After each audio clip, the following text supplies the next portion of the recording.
അർമേനിയയിലെത്തി നമ്മൾ രണ്ടാമത്തെ ദിവസം അതിരാവിലെ തന്നെ ജോൺ വന്ന് കാത്തു നിൽക്കുന്നുണ്ടായിരുന്നു ഒരു 8 മണിയാകുമ്പോഴേക്കും.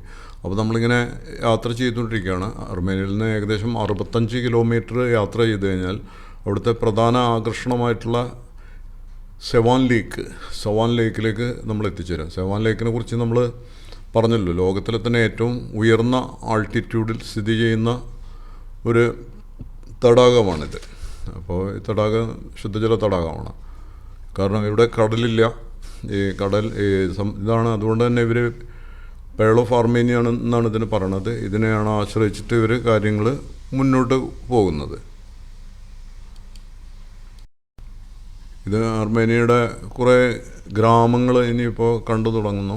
ഈ റൂട്ടിങ്ങനെ നമ്മൾ കുറേ കൂടി പോകുമ്പോൾ ഇതുവരെ ഗ്രാമത്തിൻ്റെ കാഴ്ചകളൊന്നും നമ്മൾ കണ്ടില്ല. ഇനി വശങ്ങളിലായിട്ട് ഗ്രാമങ്ങൾ നമുക്ക് കാണാൻ കഴിയുന്നുണ്ട് ഇവിടെ. അപ്പോൾ അതിലേക്ക് നമുക്ക് പോകാം, അതിനെക്കുറിച്ച് പറയാം നമുക്ക്.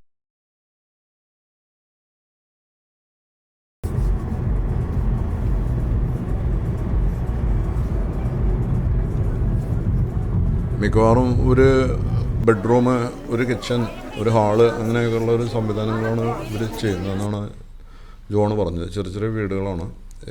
കന്നുകാലി മേക്കൽ, പോർക്കൊക്കെയാണ് പ്രധാന മൃഗങ്ങളായിട്ട് വളർന്നത്. അതുപോലെ തന്നെ ചെമ്മരിയാടുകൾ, മറ്റ് കോലാട്, കൂടുതലും ചെമ്മരിയാടുകളാണ്. പിന്നെ ഈ പശുക്കളെ വളർത്തുന്നുണ്ട്. ഇങ്ങനെയൊക്കെ ആണ് ഇവരുടെ ജീവിത രീതി. മറ്റ് എല്ലാ കൃഷികളും ഉണ്ടാകുന്നുണ്ട്. മുന്തിരി, ആപ്പിള്, എല്ലാ കൃഷികളും ഉണ്ടാകുന്നുണ്ട്.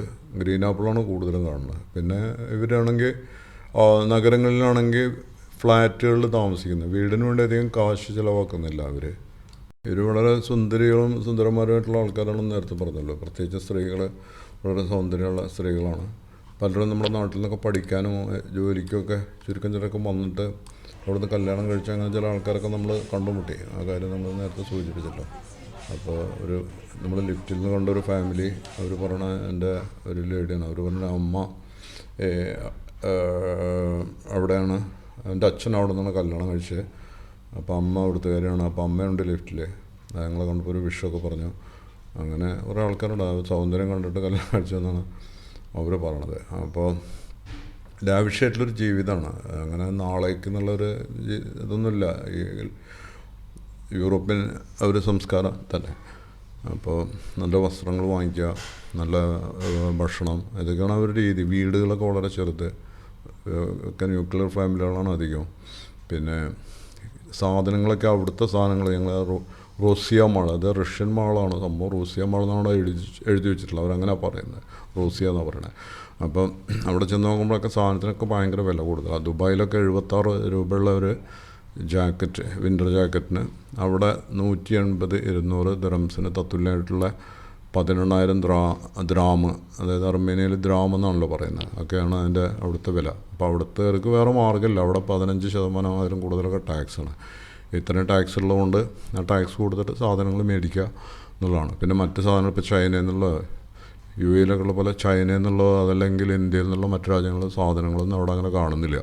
ചുരുക്കം ചില ബ്രാൻഡുകൾ, വലിയ കമ്പനികളുടെ ചെറിയ ബ്രാൻഡുകൾ, നല്ല ചോക്ലേറ്റ് പോലുള്ളതൊക്കെ മാത്രമേ ഈ കാണുന്നുള്ളൂ. അങ്ങനത്തെ ഒന്നും കാണുന്നില്ല. അപ്പോൾ അതിന് അങ്ങനെ ഒരു രീതിയാണ്. അപ്പോൾ അത് വാങ്ങിക്കല്ലാതെ നിവൃത്തിയില്ല. അപ്പോൾ സന്ദർശകർക്ക് അങ്ങനെയുള്ള സാധനങ്ങളൊന്നും അങ്ങനെ മേടിക്കാൻ പറ്റില്ല. വല്ല സോവനീറുകൾ എന്തെങ്കിലുമൊക്കെ വാങ്ങിക്കുക എന്നല്ലാതെ അങ്ങനെയൊക്കെയാണ് അവിടുത്തെ ഒരു രീതിയുള്ളത്. പിന്നീട് ഞങ്ങൾ പോയത് ചാരൻസ് ആർച്ചിലേക്കാണ്. അത് കഴിഞ്ഞിട്ട് നമ്മൾ ഇങ്ങനെ മറ്റ് സ്ഥലങ്ങളിലേക്ക് സന്ദർശിക്കുക എന്നുള്ള, അതായത് സെവാനിലേക്ക് പോകാമെന്നുള്ള ഒരു പ്ലാനിങ്ങാണ്. അങ്ങനെയാണ് നമ്മൾ ചാരൻസ് ആർക്കിലേക്ക് പോകുന്നത്.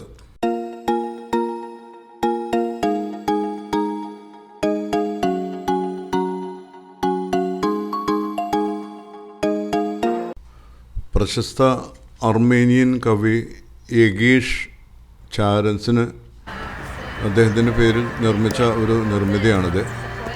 അത് പിന്നീട് അദ്ദേഹത്തിന് എൻ്റെ പേരിൽ സമർപ്പിച്ചു. അത് 57-ലാണ് ഈ വളരെ മനോഹരമായിട്ടുള്ള ഈ ഒരു മോണുമെൻ്റ് നിർമ്മിച്ചത്. അതിന് മറ്റൊരു പേര് കൂടിയുണ്ട്, അറാറാത്ത് ആർച്ചെന്ന് ഇതിന് പറയുന്നുണ്ട്. ഏകദേശം 1500 മീറ്റർ ഉയരത്തിലാണ് ഇത് സ്ഥിതി ചെയ്യുന്നത്. ഇതിനു മുകളിൽ നിന്ന് നോക്കിയാൽ വശങ്ങളിലായി താഴ്വാരങ്ങളിൽ കർഷകരുടെ വിളനിലങ്ങൾ കാണാം. ആർച്ച് ഓഫ് അറാറത്ത് എന്നുകൂടി ഇതിന് പേരുണ്ടെന്ന് നമ്മൾ പറഞ്ഞല്ലോ. കൊട്ടായക് പ്രവിശ്യയിലെ വോഗ്ജാബേഡ് എന്ന ഗ്രാമത്തിലാണ് ഇത് സ്ഥിതി ചെയ്യുന്നത്. വളരെ മനോഹരമായ ഒരു നിർമ്മിതിയാണ് ഈ ചാരൻസ് ആർച്ച് എന്ന് പറയുന്നത്. അർമേനിയ വരുന്ന ടൂറിസ്റ്റുകൾ ഇവിടെ സന്ദർശിക്കാതെ പോകാറില്ല.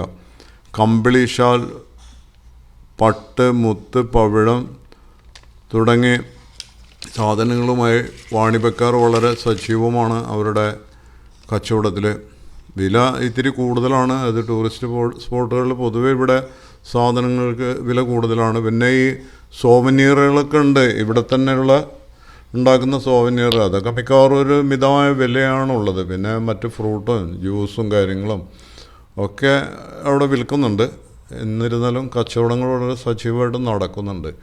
വിദേശികളായ ടൂറിസ്റ്റുകളാണ് കൂടുതലും, എന്നാൽ സ്വദേശികളായ ടൂറിസ്റ്റുകളും ഉണ്ട്. പല ടൂറിസ്റ്റുകൾക്കൊപ്പം നമ്മൾ കുറേ ഗൈഡുകളെ കാണുന്നുണ്ട്.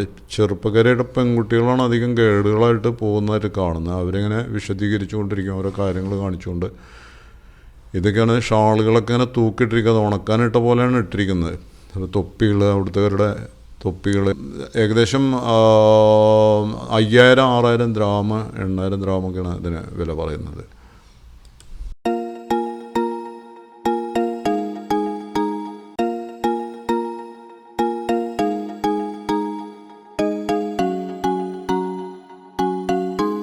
അപ്പോൾ നമ്മൾ പോയിക്കൊണ്ടിരിക്കുന്നതെന്ന് പറഞ്ഞു കഴിഞ്ഞാൽ ഈ ഇവിടെ തന്നെ അർമേനിയയിൽ തന്നെ ഏറ്റവും വലിയ തടാകമായിട്ടുള്ള, ഏറ്റവും വലിയ ശുദ്ധജല തടാകമായിട്ടുള്ള ലേക്ക് സവാനിലേക്കാണ്. നമ്മളതിൻ്റെ വശങ്ങളിൽ ബാരിക്കേഡിൻ്റെ റോഡിൻ്റെ വശങ്ങളിൽ വലതുവശത്തായിട്ട് നമുക്ക് കാണാൻ പറ്റും. ഇതിങ്ങനെ നീണ്ടു നിവർന്ന് കിടക്കുന്ന തടാകമാണ്. അപ്പോൾ ഇതിൽ പേൾ ഓഫ് അർമേനിയ എന്നാണ് അതിന് പറഞ്ഞത്. ഇവർക്കത് മുത്താണ്. കാരണം ഇവിടെ മത്സ്യങ്ങൾ അങ്ങനെ കിട്ടില്ല. കാരണം എന്ന് വെച്ചാൽ സമുദ്രങ്ങളില്ലാത്തതുകൊണ്ട് 4 അതിർത്തി, തുർക്കി, അസർബൈജാൻ, അതുപോലെ തന്നെ മറ്റേ ജോർജിയ, ഇങ്ങനെയുള്ള രാജ്യങ്ങളാണ് അതിരിട്ട് കിടക്കുന്നത്. കടലില്ല. കാസ്പിയൻ കടലുള്ളതാണെങ്കിൽ തന്നെ അത് അസർബൈജാൻ കഴിഞ്ഞിട്ടാണ്. അപ്പോൾ കടലില്ലാത്തതുകൊണ്ട് ഈ ഒരു തടാകത്തെയാണ് ഇവർ മത്സ്യത്തിന് വേണ്ടി ആശ്രയിക്കുന്നത്. അതുകൊണ്ട് തന്നെ മത്സ്യത്തിന് വളരെ കൂടിയ വിലയാണ് താനും. ഇനി ഇവർ ചിക്കൻ, പോർക്ക്, മട്ടൺ ഇതൊക്കെയാണ് കൂടുതൽ ആശ്രയിക്കുന്നത്. വീടുകളിലാണെങ്കിൽ കൂടുതൽ ചിക്കനും കാര്യങ്ങളൊക്കെയാണ് ചെയ്യുന്നതെന്ന് പറഞ്ഞാൽ, മറ്റേ ഹോട്ടലുകൾ, റെസ്റ്റോറൻറ്റ്, അങ്ങനെയൊക്കെയുള്ള ഫുഡ് കോർട്ട് ഇവരൊക്കെ ആണെങ്കിൽ ഈ പോർക്കാണ് കൂടുതൽ ചെയ്യുന്നത് എന്നാണ് ജോൺ പറഞ്ഞത്. നമ്മുടെ ഡ്രൈവറും ഗൈഡുമായിട്ടുള്ള ജോൺ. അദ്ദേഹം പറയുന്ന ആൾ നമ്മുടെ പല രാജ്യങ്ങളിലും സന്ദർശിച്ചിട്ടുണ്ട്. ഇന്ത്യയിൽ വന്നിട്ടില്ല. പിന്നെ അതുപോലെ തന്നെ ഈജിപ്റ്റ്, അതുപോലെ പല രാജ്യങ്ങളും അദ്ദേഹം സന്ദർശിച്ചിട്ടുണ്ട്. പക്ഷേ അദ്ദേഹത്തിൻ്റെ സന്ദർശനത്തിനിടയിൽ ദുബൈയിലും വന്നിട്ടുണ്ട്. അദ്ദേഹത്തിന് ഏറെ ഇഷ്ടപ്പെട്ടത് കെൻഡക്കി ആണെങ്കിൽ പോലും, കെൻഡക്കി ഫ്രൈഡ് ചിക്കൻ ഒക്കെ ആണെങ്കിൽ പോലും അത് അർമേനിയയിൽ നിന്നുള്ളതാണ് നല്ലതെന്നാണ് പുള്ളി പറഞ്ഞത്. കാരണം അത് വളരെ ഫ്രഷ് ചിക്കൻ വെച്ചിട്ടാണ് അവർ ചെയ്യുന്നത്. മറ്റ് സ്ഥലങ്ങളിലൊന്നും അങ്ങനെ ഇല്ല. അപ്പോൾ അതുകൊണ്ട് സന്ദർശകരും അത് വളരെ ഇഷ്ടപ്പെടുന്നുണ്ടെന്നാണ്. ഈ ലേക്ക് സവാനോട് ചേർന്നിട്ടുള്ള സെവാനവാക് മൊണാസ്ട്രി, അത് വളരെ പ്രസിദ്ധമാണ്. ആളുകൾ കണ്ടുപോകുന്ന ഒരു മൊണാസ്ട്രി. എല്ലാവരും വന്ന് കയറും. പിന്നെ കുറച്ച് ഡിവൈൻ സ്പിരിച്വലൊക്കെ ഉള്ള ആൾക്കാർ, പ്രത്യേകിച്ചും ക്രിസ്ത്യൻസൊക്കെ അല്ലാത്തവരും വരുന്നുണ്ട്. സന്ദർശക സ്പോട്ടാണ്. അപ്പോൾ അതിലേക്ക് കയറുന്ന ഓണികളാണ് നമ്മളിപ്പോൾ കണ്ടത്. അവിടെ ട്രേഡേഴ്സും കാര്യങ്ങളും ഒക്കെ കുറേ ഉണ്ട്. അതിൻ്റെ മുകളിൽ നിന്ന് നമുക്ക് ലേക്ക് സവാൻ നന്നായിട്ട് കാണാനും കഴിയും.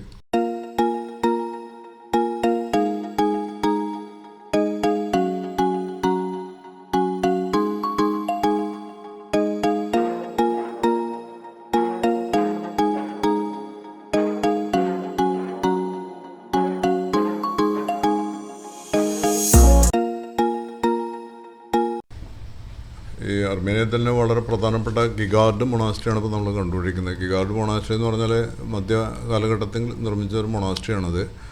അത് യുനെസ്കോൻ്റെ പൈതൃക പട്ടികയിൽ ഇടം പിടിച്ചിട്ടുള്ളൊരു സ്ഥലമാണത്. ഏകദേശം 36 കിലോമീറ്റർ ദൈർഘ്യമുണ്ട് യെരാവാനിൽ നിന്ന്.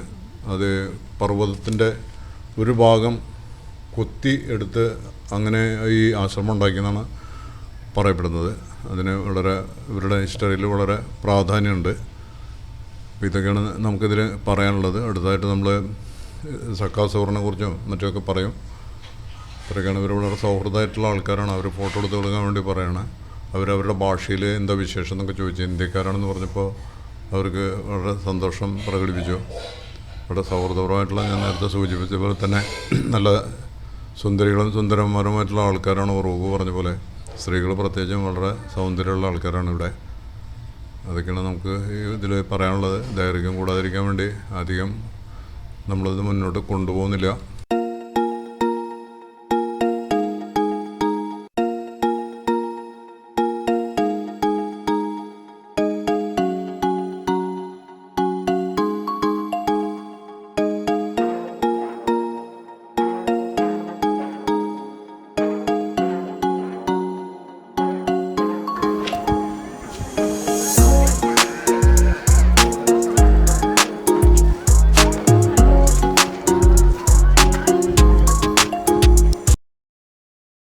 അവിടെ നിന്ന് ട്രേഡേഴ്സാണ് അവിടെ കാണുന്നത്. എല്ലാ ജാതി സാധനങ്ങളും അവിടെ നിർമ്മിക്കപ്പെടുന്ന സാധനങ്ങൾ, ഉൽപ്പാദിപ്പിക്കുന്ന സാധനങ്ങൾ, പഴവർഗ്ഗങ്ങൾ, മറ്റ് വിളവുകൾ, പിന്നെ ഈ സോവനിയർ എല്ലാം വിൽക്കുന്ന ആളുകളാണ് നമ്മൾ കാണുന്നത്. ഈ കാണുന്നതെന്ന് പറഞ്ഞു കഴിഞ്ഞാൽ ഈ കല്ലുകൾ കൊണ്ടുണ്ടാക്കിയിട്ടുള്ള, അവിടുന്ന് വോൾക്കാനോ സ്റ്റോണാണ്, അതിൽ നിന്ന് ഉണ്ടാക്കിയിട്ടുള്ള ഈ സ്തൂപങ്ങളാണ്. പല പ്രമുഖരുടെയും മാർട്ടിയേഴ്സിൻ്റെ, രക്തസാക്ഷികളുടെ ഒക്കെ രാജ്യത്തിന് വേണ്ടി യുദ്ധം ചെയ്ത ആൾക്കാരും, അതുപോലെ തന്നെ ഇവരുടെ സ്പിരിച്വൽ ആത്മീയ നേതാക്കളുടെയൊക്കെ വിവരങ്ങളൊക്കെ അടങ്ങിയിട്ടുള്ളത്. ആ ഒരു ലേഡി, ആ ഒരു പെണ്ണ് അത് വിശദീകരിച്ചു കൊണ്ടിരിക്കുകയാണ് ടൂറിസ്റ്റുകൾക്ക്. അവരുടെ ഗൈഡാണ്. അവർ കുറച്ച് ഡിവൈനായിട്ടും കൂടി ചിന്തിക്കുന്ന ആളുകളാണ്. പക്ഷേ അവർ അങ്ങനെ അതിനെക്കുറിച്ച് പറഞ്ഞുകൊണ്ടിരിക്കണം.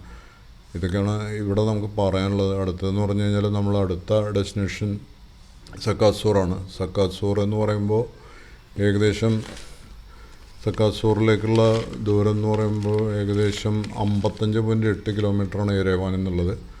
അത് ഈ സമയമാകുമ്പോൾ, അതിൻ്റെ ഒരു സീസണാകുമ്പോൾ, തണുപ്പ് തുടങ്ങുമ്പോൾ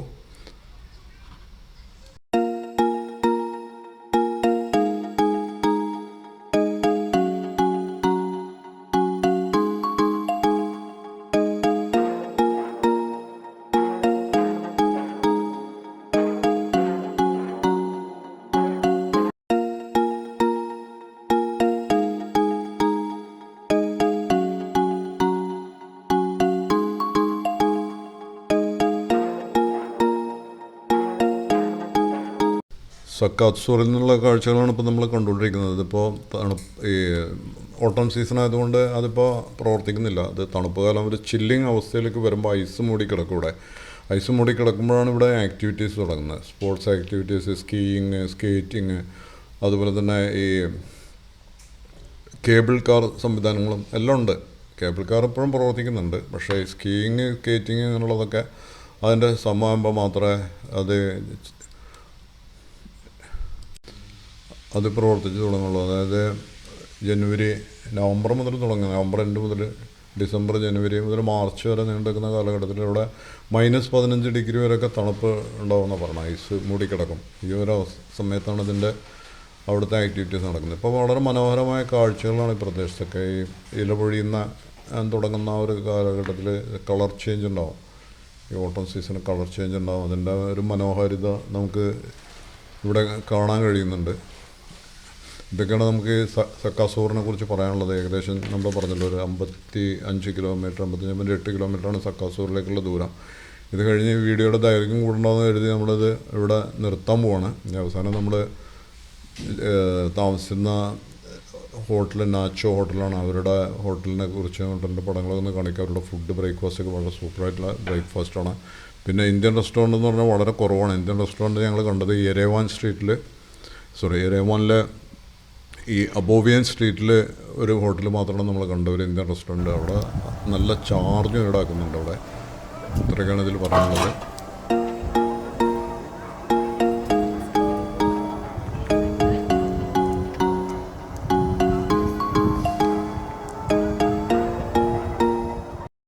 ഇതാണ് ഞങ്ങൾ താമസിച്ച നാച്ചോ ഹോട്ടല്. യെരേവാൻ നഗരഹൃദയത്തിൽ തന്നെയാണ് ഈ ഹോട്ടൽ. അതുകൊണ്ട് എങ്ങോട്ടും പോകാൻ വളരെ എളുപ്പമാണ്.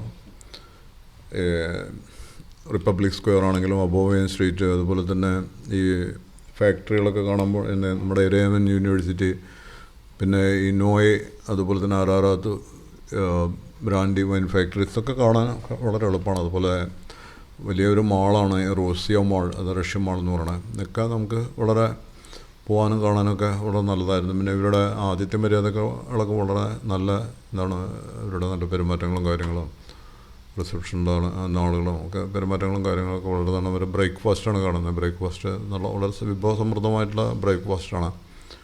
അതായത് മുട്ടയുടെ തന്നെ പലതരം എഗ്ഗ്, പലതരം ബ്രെഡുകൾ, അതുപോലെ തന്നെ ചിക്കൻ സൂപ്പ്, ചിക്കൻ ഫ്രാങ്ക്സ്, അങ്ങനെ പല നമ്മൾ കാണുന്നത്. ഒരുപാട് ഐറ്റംസ് ഉണ്ട് നമുക്ക് കഴിക്കാൻ. പിന്നെ ബ്രേക്ക്ഫാസ്റ്റ് വളരെ വിഭവസമൃദ്ധ ബ്രേക്ക്ഫാസ്റ്റാണ്. കണ്ടമാനം സലാഡുകളുണ്ട്. പിന്നെ അതുപോലെ ഒലീവ്, പിന്നെ സലാഡുകളാണ്, വിവിധതരം സലാഡുകൾ. ഇതൊക്കെയാണ് നമുക്ക് പറയാനുള്ളത്. അടുത്തൊരു വീഡിയോയുമായിട്ട് വീണ്ടും വരുന്നവരെ ഞാൻ നിങ്ങളോടൊപ്പം പുണ്യകോളം സൈനിങ് ഓഫ്. നന്ദി, നമസ്കാരം. കമൻറ്റ് ചെയ്യാനും ഒന്നും മറക്കരുത്. സബ്സ്ക്രൈബ് ചെയ്തിട്ടില്ലാത്തവർ ചെയ്യണം, ഷെയർ ചെയ്യണം. ഇത്രയൊക്കെയാണ് പറയുന്നത്. Thank you.